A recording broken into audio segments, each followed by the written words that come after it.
ଦିବସରେ ତାରା ଆକାଶୁ ଖସିବ ମୀନ ଶନିର ରାଜତ୍ୱ ବାଡ଼ି ବେମାରୀରେ ଅନେକ ମରିବେ କହେ ଦିନ ଯେ ଅଚ୍ୟୁତ କଲେ ଦିବସରେ ତାରା ଆକାଶୁ ଖସି ପଡ଼ୁଥିବ ମୀନ ଶନିର ସଂଯୋଗ ସମୟ। ତେଣୁ 2025, 26, 27 ହେଉଛି ମୀନ ଶନିର ସଂଯୋଗ ସମୟ। ତୃତୀୟ ଚରଣ ଭୋଗ ହେବ 2026ରେ। ତ ସେଥିପାଇଁ ଆପଣମାନେ 2026 ମସିହାରେ ଯେହେତୁ ଭୟଙ୍କର ପରିସ୍ଥିତି ସଡ଼କ ପଥ, ଜଳପଥ, ଆକାଶ ପଥରେ ଦୁର୍ଘଟଣା ହେବ, ତେଣୁ ଆପଣମାନେ ନିଶ୍ଚିନ୍ତ ଭାବରେ ମହାପ୍ରଭୁ ଜଗନ୍ନାଥଙ୍କୁ ଚିନ୍ତା କରନ୍ତୁ। 2026 ମସିହା ଆପଣଙ୍କ ପାଇଁ ସୁଖ ସମୃଦ୍ଧିର ବର୍ଷ ହେଉ, କାହିଁକିନା ସୃଷ୍ଟି ଯାହାର ଦୃଷ୍ଟି ତାହାର। ତେଣୁ ଆମ ପ୍ରାର୍ଥନା ମହାପ୍ରଭୁଙ୍କ ପାଖରେ ପହଞ୍ଚି ଯାଉ। ତେଣୁ ସେଥିପାଇଁ ସମସ୍ତେ ଜଗନ୍ନାଥଙ୍କୁ ପ୍ରାର୍ଥନା କରନ୍ତୁ। ଏଇ ଯେଉଁ ବାବା ଭେଙ୍ଗାଙ୍କର ଭାଷାରେ ଏ ଅଶାନ୍ତିର ବର୍ଷ ନ ହେଉ, ଏ ବର୍ଷ ଶାନ୍ତିର ବର୍ଷ ହେଉ। ତ ସେଥିପାଇଁ ସମୟ ସଜାଡ଼ିଲା ବାଲା ଅନେକ ମେକାନିକ ବଜାରରେ ମିଳିଯାଇପାରେ, କିନ୍ତୁ ଜୟ ଜଗନ୍ନାଥ। ଆମ ଆଧ୍ୟାତ୍ମିକ ଚ୍ୟାନେଲ ଦୈବାଚନକୁ ସ୍ୱାଗତ କରୁଛି। ମୁଁ ଶିବଦତ୍ତ। ଆମ ସହ ଅଛନ୍ତି ମାଳିକା କଥାକର ବାବା ଦୀପକ ଦାସ। ଆପଣଙ୍କୁ ସ୍ୱାଗତ କରୁଛୁ ଆମ ଆଧ୍ୟାତ୍ମିକ ଚ୍ୟାନେଲ ଦୈବାଚନକୁ। ଜୟ ଜଗନ୍ନାଥ। ଜୟ ଜଗନ୍ନାଥ। କେମିତି ଅଛନ୍ତି? ହଁ, ମହାପ୍ରଭୁଙ୍କ କୃପାରୁ ନିଶ୍ଚିନ୍ତ କହିବି ଭଲ ଅଛି। ଏଇଥିପାଇଁ ଭଲ ଅଛି ବୋଲି କହିବି, ଭ କହିଲେ ଭଗବାନ, ଲ କହିଲେ ଲୟ, ତାଙ୍କୁ ଲୟ କରୁଛି, ସେଥିପାଇଁ ଭଲରେ ଅଛି। ନିଶ୍ଚିନ୍ତ ଭାବରେ ଆପଣମାନେ ବି ଭଲରେ ଥିବେ, ଭଲରେ ଥାନ୍ତୁ। ମହାପୁରୁଷ କ'ଣ ଲେଖିଛନ୍ତି କହିବ ଯେ 2025 ସରିଛି, 2026 ଆଉଛି, କ'ଣ ସବୁ କହୁଛି? ଏପଟେ ଗୋଟେ ଭେଙ୍କ କହୁଛନ୍ତି ଭୟଙ୍କର ରୂପ ହେବ, ଆପଣ ସବୁ କ'ଣ କ'ଣ ଘଟିବ?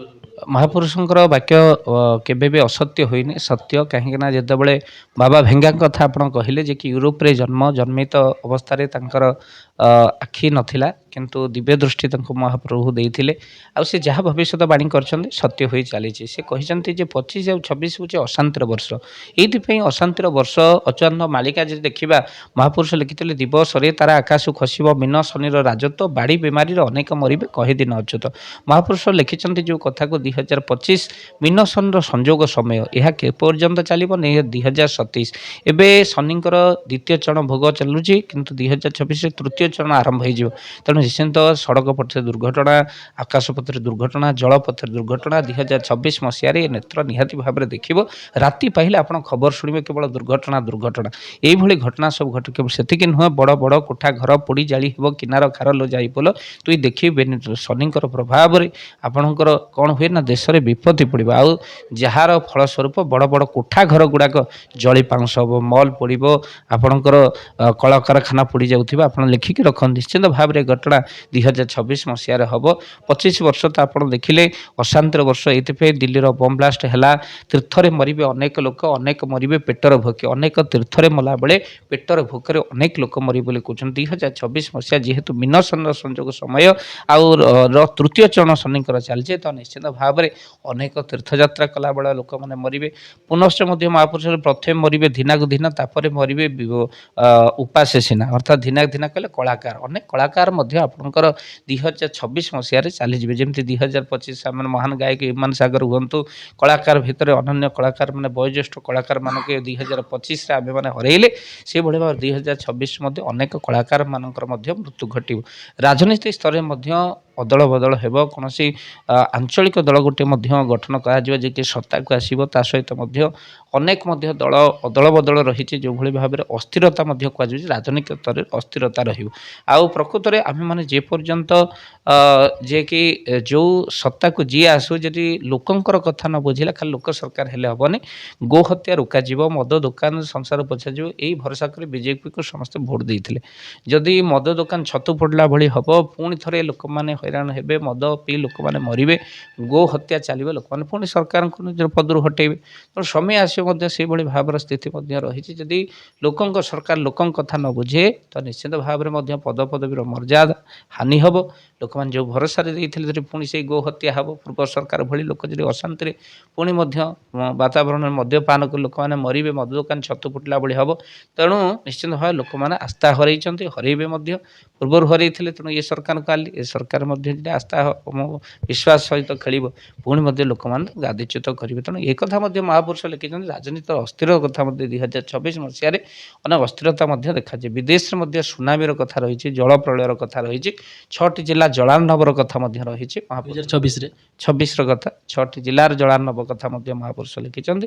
ତା ସହିତ ମଧ୍ୟ ଅନେକ ଜାଗାରେ ମଧ୍ୟ କ'ଣ ନା, ଆପଣଙ୍କର ଦେଖିବେ ଯେଉଁ ତୀର୍ଥକ୍ଷେତ୍ରରେ ଲୋକମାନଙ୍କ ମୃତ୍ୟୁ ହୁଏ, ପୋକ ମାଛରେ ଅନେକ ମହାମାରୀଙ୍କର ପ୍ରବେଶ ମଧ୍ୟ 2024 ମସିହାରେ ଯେହେତୁ ମିନ ସନ୍ର ସଂଯୋଗ ସମୟ ମଧ୍ୟ ରହିଛି ତ ସେଥିପାଇଁ ଆମମାନେ ନିହାତି ମହାପ୍ରଭୁ ଜଗନ୍ନାଥଙ୍କୁ ପ୍ରାର୍ଥନା କରିବା ଯେ ଅନେକ ମାଳିକା କହୁଛନ୍ତି କିନ୍ତୁ ବିଲକୁଲ ତା ହେଉନି ନୋହିଲା ନୋହିଲା ବୋଲି ପଡ଼ୁଅଛି ଘୁରି ଓଇଲା ବେଳେ ଚେତା ନଥିବ କାହାରି ଲୋକମାନେ କହୁଛନ୍ତି କିଛି ହେଉନି କିନ୍ତୁ ଯେତେବେଳେ ହେବ କାହାର ଚେତା ନଥିବ ତେଣୁ ଅଜଣା ମହାମାରୀ ଆସିବ ପୃଥ୍ୱୀ ଯେ ନାଶ ହୋଇବ ଅଜଣା ମହାମାରୀ କରୋନା ସମୟରେ ଅଜଣା ଆସିଲେ ଲୋକ ଜାଣିପାରିଲେ କ'ଣ ଏମିତି ହେଲା ଲୋକ ଜ୍ୱର ଥଣ୍ଡାରେ ମରିଗଲେ ଅନେକ ଲୋକ ମାଳିକା ସତ୍ୟ ହେଇଛି ଭକ୍ତ ବନ୍ଧୁ ପର୍ବତ ଶିଖରେ ଫୁଟିବ କहीं ଅଚୂତ ବଚନ ଟଳିବନି ମହାପୁରୁଷ ଯାହା ଲେଖିଦେଇଛନ୍ତି ମାଳିକା ତା ଗୋଟିଏ ପରେ ଗୋଟିଏ ସତ୍ୟ ହୋଇ ଚାଲିଛି ଏଇ ଯେଉଁ କଳିଯୁଗ ବିଷୟରେ ଏଇ ଯେଉଁ ଜାଗାରେ କହୁଛନ୍ତି କ'ଣ ସବୁ ଦେଖନ୍ତୁ ଆମେ ଯେଉଁଠି ବସିଛୁ ଏବେ ପବିତ୍ର କୀଟ ମୁଁ ନିଶ୍ଚିନ୍ତ ଭାବରେ ଦୈବାର୍ଚନ ଚ୍ୟାନେଲକୁ କହିବି ସମ୍ପୂର୍ଣ୍ଣ ଜାଗାକୁ ଆପଣଙ୍କ ଲୋକଲୋଚନକୁ ଆଣିବ ଦେଖେଇବ ମଧ୍ୟ ଯେ ଆପଣମାନେ ଦେଖିବେ ଇଏ ହେଉଛି ଜଗତସିଂହପୁର ଜିଲ୍ଲା ଯେ ବାଲିଆ ଗୋପୀନାଥପୁର ଏ ଅଞ୍ଚଳ ହେଉଛି ଏ ହେଉଛି ଯେଉଁଠି ଆମଙ୍କ ପଛରେ ମଧ୍ୟ ମା ଜଗତଜନନୀ ଭଗବତୀ ରହିଛନ୍ତି ଦେବୀ ରହିଛନ୍ତି ମା ଭଗବତୀ ତା ସହିତ ମଧ୍ୟ ଏଠି ଗୋଟେ ମନ୍ଦିର ଅଛି ଯେ କି ପାତାଳ ଫୁଟା ମନ୍ଦିର ମଧ୍ୟ ରହିଛି ଆପଣ ଦେଖିବେ ଚାରିଆଡ଼େ ଶିବ ମାଟି ଭିତରୁ ବାହାରି ଏଠି ମନ୍ଦିର ସ୍ୱତନ୍ତ୍ର ରୂପେ ବାହାରିଛନ୍ତି ଏଠି ମଧ୍ୟ ଅନେକ ଭକ୍ତମାନଙ୍କର ଆସ୍ଥା ବିଶ୍ୱାସ କଳା ନାଗ ମଧ୍ୟ ଏ ଜାଗାରେ ରହିଛନ୍ତି ଅନେକ ସ୍ଥାନର ମହିମା ନ ଜାଣିପାରି ସେମାନେ ଏଠିକି ଆସିପାରିନାହାନ୍ତି କିନ୍ତୁ ଆପଣ ନିଶ୍ଚୟ ଜଗତସିଂହପୁର ବାଲିଆ ଷ୍ଟୋରରୁ ଆସନ୍ତି ଇଏ ମୋ ମାଟି ଜନ୍ମ ମାଟି ନା ଆପଣମାନେ ନିହାତି ଆସି ମହାପ୍ରଭୁ ଶିବଙ୍କର ଦର୍ଶନ କରନ୍ତୁ ଦେବଦେବ ମହାଦେବ ରହିଛନ୍ତି ମା ଭଗବତୀ ମଧ୍ୟ ରହିଛନ୍ତି ଆପଣମାନେ ନିଶ୍ଚିନ୍ତ ଭାବରେ ଥରେ ଆସିଲେ ଜାଗାକୁ ଆପଣଙ୍କୁ କହୁଛି ଯିବାକୁ ଜମା ବି ଇଚ୍ଛା ହେବ ନାହିଁ ତେଣୁ ଆପଣ ଯଦି ଜଗତସିଂହପୁର ଆସିବା ପାଇଁ ଚାହୁଁଛନ୍ତି ବାଲିଆ ଷ୍ଟୋରରେ ଭଗବତୀ ପୀଠ ପଚାରି ଆସିବେ ଯଦି ଆପଣ କଟକରୁ ଆସୁଛନ୍ତି ବାଲିଆ ଛକରେ ଓହ୍ଲେଇ ଆପଣ ଭଗବତୀ ପୀଠ ପଚାରିକି ମଧ୍ୟ ଆସିପାରିବେ ଅଧମର ଜନ୍ମସ୍ଥାନ ଏଠି ବାବା ଉପେନ୍ଦ୍ର ବାବାଙ୍କର ମଧ୍ୟ ସମାଧି ରହିଛି ଯେଉଁ ବାବା କି ମୋକ୍ଷମଦର ସାଧକ ଥିଲେ କଳିଶେଷ ବେଳେ ମଧ୍ୟ ଅନେକ ସେ ଯେଉଁ ରହିଛି ତାଙ୍କର ଗ୍ରନ୍ଥ ରହିଛି ପ୍ରକାଶିତ ହେବ ବୋଲି ମଧ୍ୟ ମାଳିକାରେ ମଧ୍ୟ ମହାପୁରୁଷ ରହିଛନ୍ତି ଯେ ଉପେନ୍ଦ୍ର ରାମ ମୋର ଏକ ଭକ୍ତ ରହିଛି ବାଲିଆ ଗ୍ରାମରେ ଅତି ଗୁପ୍ତ ପ୍ରଭୁ ଇଏ ହେଉଛି ବାଲିଆ ଗ୍ରାମ ଅତି ଗୁପ୍ତ ଉପେନ୍ଦ୍ର ନାମେ ମୋର ଭକ୍ତ ବାଲିଆ ଗ୍ରାମରେ ଗୁପ୍ତ ଭାବରେ ଥିବ ତେଣୁ ଇଏ ହେଉଛି ଭଗବତୀ ପୀଠ ଆପଣମାନେ ଏ ସ୍ଥାନକୁ ଆସନ୍ତୁ ଆଉ ନିଶ୍ଚିନ୍ତ ଭାବରେ ଦେଖିବେ ଏ ବାତାବରଣ ଏତେ ସୁନ୍ଦର ରହିଛି ଆପଣ ଯିବାକୁ ମଧ୍ୟ ଇଚ୍ଛା କରିବେନି ଯେଉଁ ଯାଇଫୁଲ ମାଳିକାରେ ଲେଖା ହେଇଛି ଅନେକ ଘଟଣା ଘଟିବ ପଦ୍ମ ଶିଖର ଫୁଟିବ କहीं ଅନେକ କଥା କହୁଛନ୍ତି ବାସ୍ତବ ଯାହା ହେଉଛି ଯାହା ହେଉନି କହୁଛନ୍ତି ତାପରେ କ'ଣ ଭକ୍ତମାନଙ୍କ ପାଇଁ କ'ଣ ନିଶ୍ଚିତ ଭାବରେ ଭକ୍ତ ରହିବେ ଗୁପ୍ତ ହୋଇ ତାହାଙ୍କୁ କେହି ଯେ ଚିହ୍ନିବେନି ଅନେକ ଗୁପ୍ତ ଭକ୍ତ 2024 ମସିହାରେ ଦେଖନ୍ତୁ ସାମ୍ନାକୁ ଆସିବେ ଲୋକଲୋଚନରେ ଭକ୍ତଙ୍କୁ ପରିତ୍ରାଣ କରିବା ପାଇଁ ସେମାନେ ଉଦ୍ଧାର ଆସିବେ ନିହାତି ଭାବରେ ତେଣୁ ନିଶ୍ଚିନ୍ତ ଲୋକମାନେ ଯେଉଁ କହୁଛନ୍ତି ମାଳିକା ସତ ହେଉନାହିଁ କିନ୍ତୁ ସେମାନେ ଅନୁଭବ କରିନାହାନ୍ତି 1999 ମସିହା ମାଳିକା ସତ୍ୟ ହୋଇଛି ଯାହାକି ଗୁରୁବାର ଦିନ ପଡ଼ିବ 1999 ମସିହା ବୃହସ୍ପତିଙ୍କର ସନ୍ଧ୍ୟା କାଳେ ମହାପୁରୁଷ ମାଳିକାରେ ଲେଖିଥିଲେ ପୁଣି କରୋନା କଥା ଯଦି ଲେଖିବା କରୋନା କଥା ମଧ୍ୟ ଲେଖା ହେଇଛି ବଳଦ ସମାନ ମଣିଷ ହୁଏ ମୁହେ ଲଗାଇବ ତଣ୍ଟି କରୋନା ହେଲା ନା ନାହିଁ ଆପଣ ଦେଖନ୍ତୁ ମିନସନ୍ର ସଂଯୋଗ ହେବ ଯେତେବେଳେ ସମର ଲାଗିବ ବାବୁ ଭାରତ ମଣ୍ଡଳ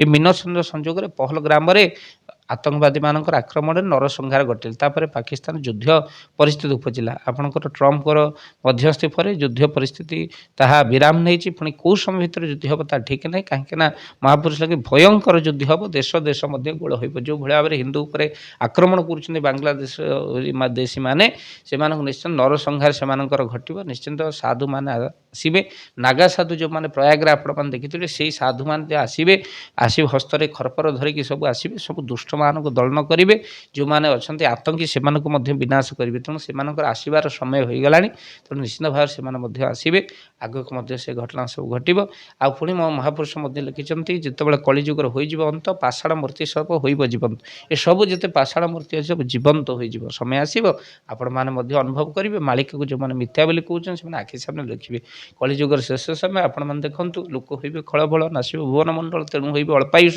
ପାପେ ସକଳ ଜୀବନାଶ ତେଣୁ ଏମିତି ଜାଗାରେ ବସ କେହି କହିବେନି ଉଠୁ ବୋଲି ଏମିତି କଥା କହ କେହି କହିବେନି ଝୁଠ ବୋଲି ପ୍ରକୃତରେ ସତ୍ୟ ହେଉଛି ମାଳିକା ଆପଣମାନେ ବିଶ୍ୱାସ କରନ୍ତୁ ନ କରନ୍ତୁ କିନ୍ତୁ ଆପଣ ସବୁବେଳେ ମହାପ୍ରଭୁ ଜଗନ୍ନାଥଙ୍କୁ ପ୍ରାର୍ଥନା କରନ୍ତୁ ଜଗନ୍ନାଥଙ୍କୁ ଚିନ୍ତନ କରନ୍ତୁ ଏକଇ ନାଥ ଜଗନ୍ନାଥ ତା ବିନା କିଏ ଅଛି ସମର୍ଥ ଓଡ଼ିଶା ମାଟିରେ ଆମେ ଜନ୍ମ ହେଇଛୁ ଆମ ଭଳି ଭାଗ୍ୟବାନ କିଏ ଅଛି ଯେଉଁଠି ମହାପ୍ରଭୁ ନିଜେ ସ୍ୱୟଂ ବିରାଜମାନ କରିଛନ୍ତି ତେଣୁ ସୃଷ୍ଟି ଯାହାର ଦୃଷ୍ଟି ତାହାର ତେଣୁ ନିଶ୍ଚିନ୍ତ ବିଶ୍ୱକୁ ମୁଁ ଆନନ୍ଦରେ ରଖିବି 2026 ଆପଣମାନଙ୍କ ପାଇଁ ସୁଖ ସମୃଦ୍ଧିର ବର୍ଷ ହେଉ ଏତିକି କେବଳ এই ଚ୍ୟାନେଲ ମାଧ୍ୟମରେ ପ୍ରାର୍ଥନା କରିବା ଆଉ କେବେ ବି ଆପଣମାନେ ମନେ ରଖିଥାନ୍ତୁ ପରଚିତ ଚର୍ଚ୍ଚା ଛାଡ଼ି ଆପଣଙ୍କୁ କହିବୁ ପରମାତ୍ମାଙ୍କର ଚର୍ଚ୍ଚା କରନ୍ତୁ ଆପଣମାନେ ପରକୁ କଷ୍ଟ ଦେବା ପ୍ରତି ବଦଳରେ ଇଷ୍ଟ ଚିନ୍ତନ କରନ୍ତୁ ଶିବ ପୂଜା କରୁଥିବା ଲୋକ ଜୀବ ହତ୍ୟା କଲେ ଶିବ କୃପା ମିଳେ ନା ପର ଗୋଡ଼ ଟାଣୁଥିବା ଲୋକ ରଥ ଦୌଡ଼ି ଟାଣିଲେ ଜଗନ୍ନାଥଙ୍କ କୃପା ମିଳେ ନା ତ ସେଥିପାଇଁ ଆପଣମାନେ ନିଜର ଆଚରଣ ଉଚ୍ଚାରଣକୁ ଶ୍ରଦ୍ଧା ରଖନ୍ତୁ ଜୟ ଜଗନ୍ନାଥ ମେକାନିକ ମିଳିଯାଇପାରନ୍ତି, କିନ୍ତୁ ସମୟ ସଜାଡ଼ିଲା ବାଲା ଜଣେ ବଡ଼ ଦେଉଳରେ ବସିଛି,